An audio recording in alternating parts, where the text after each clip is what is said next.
Anna here, founder of Curvy Yoga, and I am super excited to be here with you today for another episode of From the Curvy Mat. Today's question from a reader is, I've been wondering, if I accept myself, does that mean I can never change? What is the difference between self-acceptance and self-improvement? Whoa. All right, let's dive on in. So first I'll say that this is such a common question. And of course it's a common question because pretty much everything else in our culture is designed to tell us that accepting ourselves is not a good idea. Because if we accepted ourselves, we wouldn't be buying things like products to make our underarms look better. So I'll say that we have quite a lot that's sort of up against us in this quest, but that does not mean that's impossible in any stretch of the imagination. I want to say right off the bat that a desire to change is not a bad thing.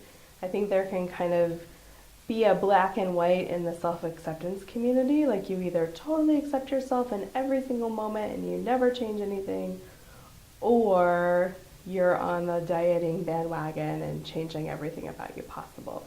I think the reality is somewhere in the middle, because I know that I'm grateful for many positive changes that I've made in my own life.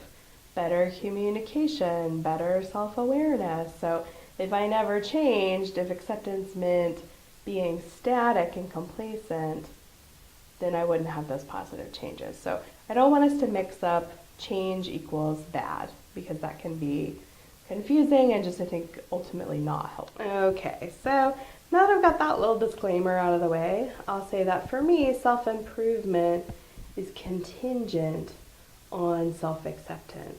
It's sort of like a chicken and egg scenario, except in this case, I totally know which one comes first, and it's self-acceptance. So for me, self-acceptance is about kindness, it's about gentleness, it's about meeting myself where I actually am. Not where I was 5 years ago or 5 minutes ago, not where I'll be in 2 years or 2 minutes, but right where I am in this moment. And from that ground of presence, I feel so much more able to make decisions about changes I might like to make in my life in ways that are really healthy and feel good for me. Because I believe when we undertake self-improvement without self-acceptance first, or at least some self-awareness, it really comes up from an external place. So we're making the changes based on something we saw in a magazine, or what our mother told us, or what our work colleague is doing, and they're not necessarily in sync with our true desires.